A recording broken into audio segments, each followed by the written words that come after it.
Bon matin tout le monde. Bienvenue à cette première capsule 2016 sur Ecclésiaste. Ce matin, on va clôturer le chapitre 2 de notre livre de sagesse Ecclésiaste, puis on va entreprendre le chapitre 3 la semaine prochaine. Donc, on est rendu au chapitre 2, les versets 24 à 26.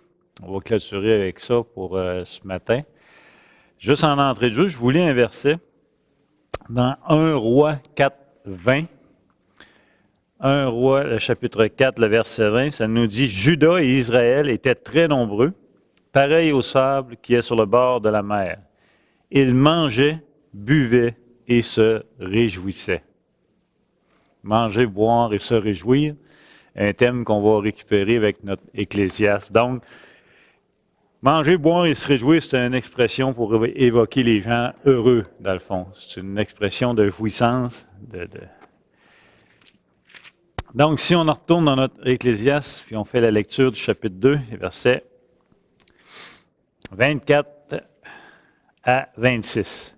« Il n'y a de bonheur pour l'homme qu'à manger et à boire et à faire jouir son âme du bien-être au milieu de son travail.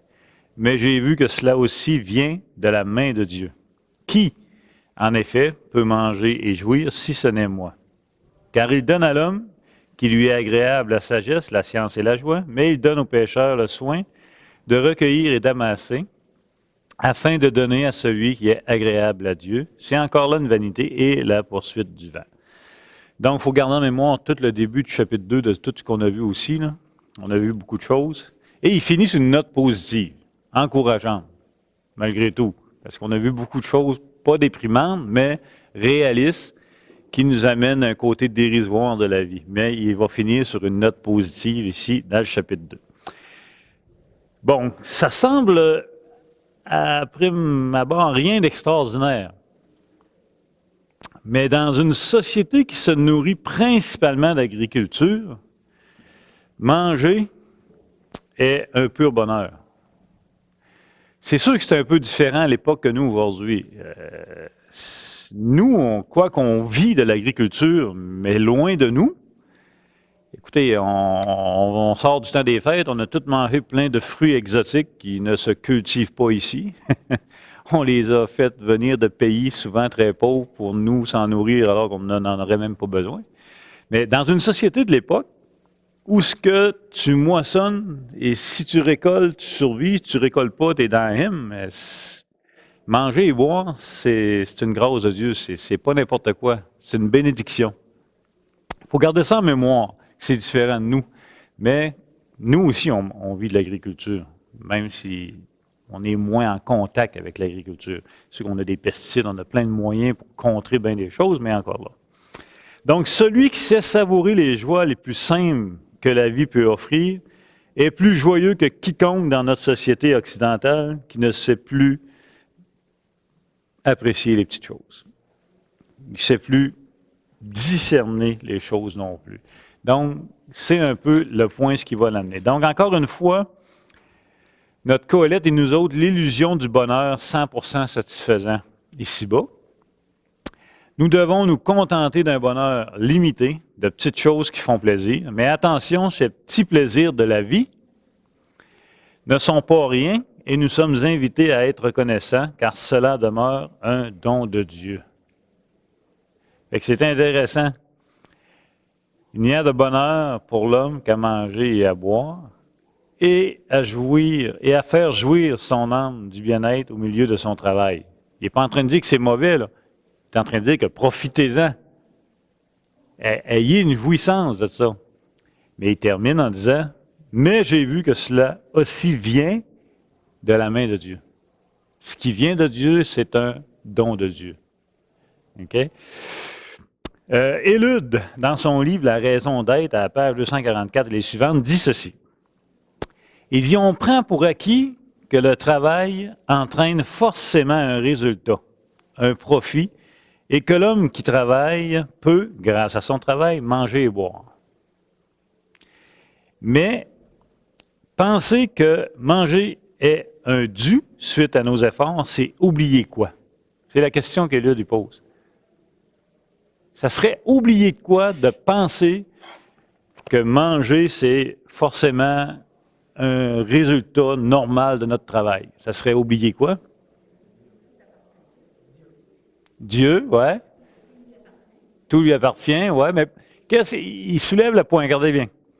Il dit, on prend pour acquis que le travail entraîne forcément un résultat. Il dit, on prend pour acquis que le travail entraîne forcément un résultat. Un profit. Et que l'homme qui travaille peut, grâce à son travail, manger et boire.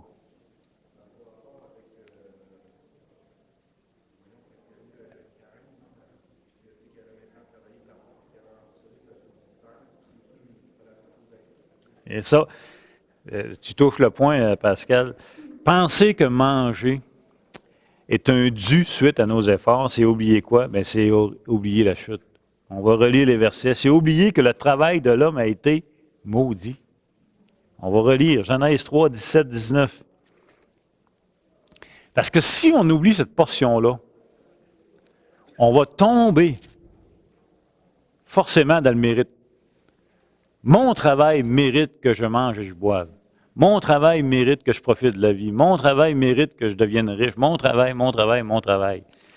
Mais mon travail, c'est oublier premièrement Genèse 3. Alors, si on fait la lecture, par exemple, les versets 17 à 19, Genèse 3, 17 à 19, puis ces versets-là, on les a vus souvent dans notre étude sur l'Ecclésiaste, puis c'est des versets de base. Le chapitre 3 est forcément une toile de fond de tout le livre de l'Ecclésiaste. Il dit à l'homme, puisque tu as écouté la voix de ta femme et que tu as mangé de l'arbre au sujet duquel je t'avais donné cet ordre, tu n'en mangeras point, le sol sera maudit à cause de toi. C'est à force de peine que tu en tireras ta nourriture tous les jours de ta vie. Il te produira des épines et des ronces, et tu mangeras de l'herbe des champs. C'est à la sueur de ton visage que tu mangeras du pain, jusqu'à ce que tu retournes dans la terre, d'où tu as été pris, car tu es poussière, et tu retourneras dans la poussière. Quand on lit ces trois versets-là, puis qu'on relit ça avec Ecclésiaste qui dit qu'il n'y a de bonheur pour l'homme qu'à manger, à boire et à faire jouir son âme, et que tout c'est-là est un don de Dieu, là, ça fait du sens. Comprends-tu? Donc, encore une fois, Élude, c'est très intéressant ce qu'il dit. Il dit, si on prend pour acquis que notre travail doit forcément produire un fruit dont on va se nourrir, c'est qu'on oublie Genèse chapitre 3. Donc, le travail humain peut être totalement stérile en passant. Il peut l'être. Et je pense, même si on vit dans une société extrêmement abondante ici, on peut avoir connu ça dans une petite portion, d'avoir produit du travail que ça n'a rien abouti. Quiconque a fait un jardin dans sa vie a déjà connu ça. Planter des feuilles, puis tu te lèves un bon matin, ils sont tous couchés sur le côté parce qu'il a passé un petit verre gris. Juste un petit verre. Résultat, zéro. Perte totale. Tu as acheté des semences, 3 piastres et 25, tu n'as rien récolté. Mais ça se vit aussi à grande échelle. Il y a des sécheresses qui se passent, il y a des inondations, il y a des tornades. Ça se vit. OK? Donc, il faut en tenir compte. Mais en même temps, ce n'est que grâce, suite à notre transgression, que nous puissions, à la sueur de notre front, tirer de la nourriture du sol maudit. Ça, c'est vraiment intéressant. Alors, lorsque nous récoltons le fruit de notre travail, manger, boire et se réjouir, c'est une grâce de Dieu, c'est la bonté de Dieu qui, bien compris, nous donne la joie de partager à ceux qui n'en ont pas. En fait, il y a une parenthèse. L'homme ayant transgressé, l'homme ayant offensé Dieu, subit le décret de Dieu, le jugement de Dieu sur sa vie, qui est suite à la chute. En d'autres mots, là, on ne mériterait pas de manger et boire, puisque tout a été maudit. Le sol a été maudit, l'homme a été maudit, mais il y a comme une parenthèse de grâce de Dieu. Néanmoins, tu vas subsister. Et ça, c'est le don de Dieu. Dieu permet dans ce monde déchu, maudit, que nous puissions néanmoins récolter et manger et se réjouir. Et en même temps, restons conscients que c'est toujours limité. Un, dans nos vies, ça peut changer. Deux, planétairement, c'est bien différent d'une région à l'autre, d'un pays à l'autre, d'un continent à l'autre. Donc, il faut en tenir compte. Comment on fait pour savoir si on est dans une société qui ne sait plus rien apprécier?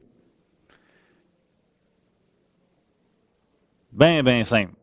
Aussitôt que tu as un pépin qui survient, aussitôt que tu ne récoltes pas ce que tu penses récolter, tu cries à l'injustice. Et tu demandes des comptes, des subventions. On accuse les autorités, etc. Tout est un dû, il n'y a plus de grâce. Fait que c'est facile à dénoter. Une société qui ne sait plus reconnaître la bonté de Dieu, reconnaître la grâce, c'est une société qui demande tout et que tout lui est dû. On fait partie de cette société-là ici. Écoutez, tout run par subvention, puis quand il n'y a pas de subvention, on crie au meurtre. Ça prend une subvention pour tout. Alors, c'est à faire attention pour nous. Donc, apprécier la bonté de Dieu de manger nos 3 repas par jour nous libère de vouloir toujours plus sans jamais être rassasié. Si on apprécie ce qui est de base, de manger chaque jour, ça va nous libérer de la convoitise de toujours posséder plus. Parce qu'on va se contenter de peu, mais ce qui est nécessaire et ce qui est un don de Dieu. Ce qui nous libère de la convoitise, là, c'est le contentement. Mais le contentement de quoi? Le contentement dans le recevoir de Dieu. Le contentement que c'est un don de Dieu. Un don de Dieu, ça peut pas être nécessairement extraordinairement gros. Aussitôt que c'est don, aussitôt que tu le reçois comme don, ça satisfait ton âme. Ça réjouit ton âme. Ça te met dans le contentement. Et ça règle le problème. Tu manges un hot dog ou une dinde, la vie est belle. Il n'y a pas de différence. Donc, c'est ce que l'Ecclésiaste met en lumière ici. Donc, dans cette vie, sous le soleil, le sage nous enseigne une leçon bien simple. Il ne faut pas chercher à fuir cette vie, ni fuir notre condition, mais plutôt profiter de ce qui est bon, c'est-à-dire les bonnes choses que Dieu nous donne présentement ici-bas. La bonne nouvelle, c'est que Dieu utilise ce monde imparfait pour réaliser son œuvre sur terre. Ça vous rappelle le cours qu'on a pris cet automne? Dieu utilise des bâtons courbés pour faire arriver son œuvre. On vit dans un monde déchu, imparfait, mais c'est ce monde déchu et imparfait que Dieu utilise pour manifester sa bonté, pour faire avancer son œuvre, l'Église, etc. Donc, c'est vraiment intéressant. Alors, le croyant doit absolument garder en mémoire que tout notre travail est imparfait et a un côté dérisoire. Okay? Il faut garder le côté lucide de la chose. Notre travail ne sera jamais parfait et il ne sera jamais comme on l'espère dans son rendement, si vous voulez. Il y a toujours un côté dérisoire. Mais en même temps, ce regard lucide est la clé de l'humilité et évite de nous croire indispensables. Parce que le jour où vous pensez que votre travail est le travail ou la perfection et que notre travail doit absolument produire le maximum, bien, vous tombez dans un côté orgueilleux et vous allez prendre toutes sortes de moyens de toute façon pour faire arriver la chose. Donc, la clé est simple, c'est l'humilité. L'humilité dans quoi? C'est de garder en mémoire que notre travail sera toujours imparfait et qu'il y aura un côté dérisoire. Et quand ça va bien produire, c'est un don de Dieu, il faut l'apprécier. Mais Dieu, néanmoins, en tout cela, nous fait... Tout ça, là, ce côté de cette vie ici-bas, ça nous fait louer Dieu qui a voulu faire de nous, maladroits et pécheurs que nous sommes, ses partenaires, et qui accueille, ses partenaires, et qui accueille nos œuvres comme utiles à son plan, avec des effets éternels. C'est le message de l'Ecclésiaste, c'est ce que le théologien Romanski soulève dans son livre, qui est un point extrêmement intéressant. Ça nous amène au verset 25. Ce verset est incertain dans son sens. Est-ce négatif ou positif dans le verbe jouir? Il va dire au verset 25, « Qui, en effet, peut manger et jouir si ce n'est moi? » Je vous dis souvent de lire les textes dans différentes versions d'écriture. Comme moi, j'utilise beaucoup pour ce livre-là, la Sommeur, puis la Seconde. Fait que Ici, quand on lit dans le second, remarquez encore, qui, en effet, peut manger et jouir si ce n'est moi? Dans ce sens, il est bon pour l'homme de manger et boire, mais ce n'est pas donné à tous. Et si le Colette a eu ce privilège, ce n'est pas tous les humains qui ont ce privilège. Ça, c'est le sens que ce verset-là de la seconde nous donnerait. Qui, en effet, peut manger et boire, ce n'est moi. C'est le personnage qui parle, puis on sait qu'avec sa sagesse, il a récolté, il a mangé, il s'est privé de rien. Mais si vous prenez une autre version, par exemple la Sommeur, puis je vous fais la lecture, OK? Le verset 25. Il est écrit en petite, celle-là. Regardez bien. Il dit, en effet, qui peut manger et profiter de la vie, sinon celui qui le reçoit de lui? Méchante différence. Je la relis. En effet, qui peut manger et profiter de la vie, sinon celui qui le reçoit de lui? L'autre version qu'on vient de lire, qui, en effet, peut manger et jouir si ce n'est moi? Vraiment différent comme sens. Et c'est dans ces deux sens différents-là que les théologiens ont des opinions différentes. Dans le sens de la Sommeur, dans un sens, cette version fait le lien avec la fin du verset 24, que tout vient de la main de Dieu.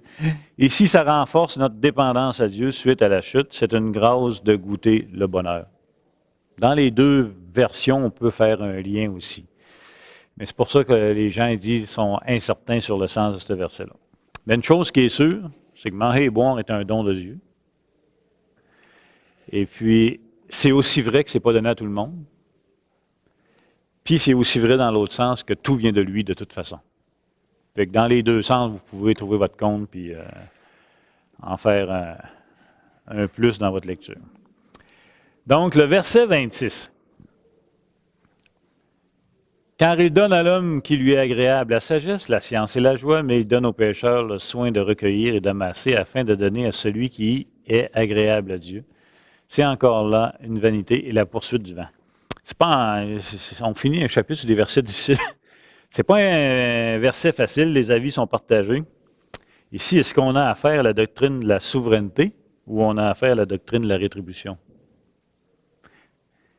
Regardez, il dit, car il donne à l'homme qui lui est agréable la sagesse, la science et la joie, mais il donne aux pécheurs le soin de recueillir et d'amasser afin de donner à celui qui est agréable à Dieu. Est-ce que c'est juste souverain ou c'est plus? Ou c'est le salaire? C'est deux points de vue encore là différents que si vous faites des lectures sur ce livre que vous allez retrouver constamment dans les deux points de vue. Tout repose sur le mot pécheur. Qu'est-ce qu'on entend par pécheur et qu'est-ce que le cas entend par le mot pécheur ici? Parce que tu peux prendre dans deux sens. Est-ce qu'il parle du mot pécheur dans le sens général? Quelqu'un qui a manqué le but. Quelqu'un qui manque la cible. Quelqu'un qui est né au monde pécheur et qui a une vie tout à fait rangée, néanmoins pécheur. Est-ce qu'il parle de ce sens-là? Ou est-ce qu'il parle du mot pécheur dans le sens celui qui fait le mal? C'est les deux sens du mot pécheur que vous pouvez avoir dans cette lecture-là qui va vous orienter d'un bord ou de l'autre. Par contre, 8-12, dans le même livre, il va parler du pécheur, parce qu'il utilise souvent le mot pécheur, mais au verset 12, chapitre 8, il dit, cependant, il dit, quoi que le pécheur fasse 100 fois le mal et qu'il y persévère longtemps, je sais aussi que le bonheur est pour ceux qui craignent Dieu, parce qu'ils ont de la crainte devant lui. Donc, dans le même livre, il utilise le mot pécheur comme étant celui qui fait le mal. Dans son sens général, les Écritures, le mot pécheur, dans son sens général le plus utilisé, fait référence à celui qui fait le mal. OK? À cause de tout ça, moi, j'aurais tendance à penser qu'ici, c'est celui qui fait le mal. Donc, plus la doctrine de la rétribution que de la souveraineté. Mais de toute façon, tout est souverain en arrière, au bout du compte. Donc, qu'est-ce qu'il veut dire par là? Il va tirer une conclusion suivante. Puisque manger et boire est un don de Dieu, il vaut mieux être du côté de celui qui donne, ici Dieu, que du côté des méchants, car Dieu donne plus volontiers à ceux qui vivent selon sa volonté.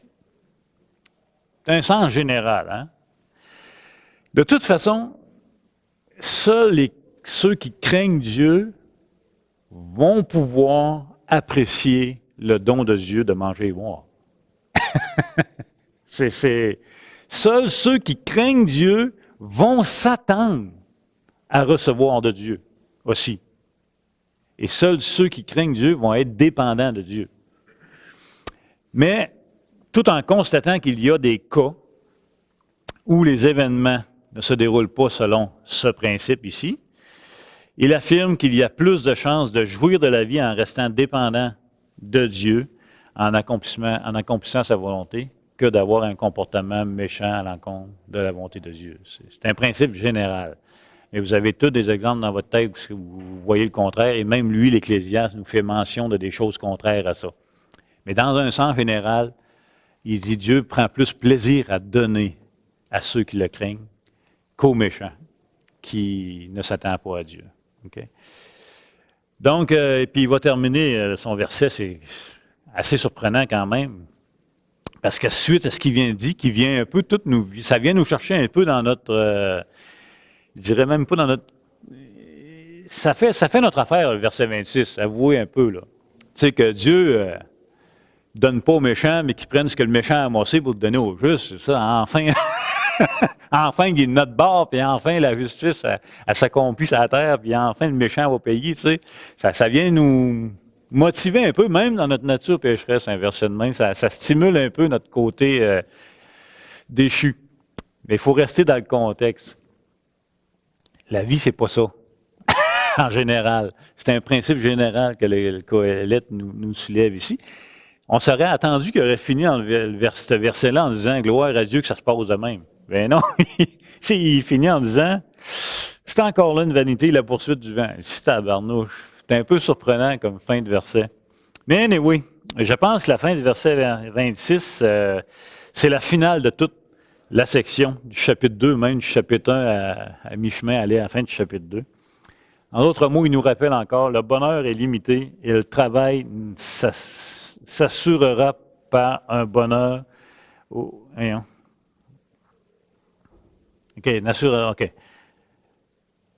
Il dit, le bonheur est limité et le travail n'assurera pas un bonheur aux fruits à coup sûr. N'assumera pas un bonheur ou un fruit à coup sûr. J'ai mal écrit mon affaire, en tout cas. Ce qui veut dire, c'est qu'il n'y a rien de garanti. Donc, quoique Dieu soit bon, cela n'enlève pas la condition humaine ici-bas. Ça reste clair. Donc, il termine ce chapitre avec une note positive, quand même intéressant. Il n'y a pas que du malheur dans toute notre condition humaine ici-bas sous le soleil. La vie apporte aussi des moments de pur bonheur qu'il faut apprécier comme don de Dieu.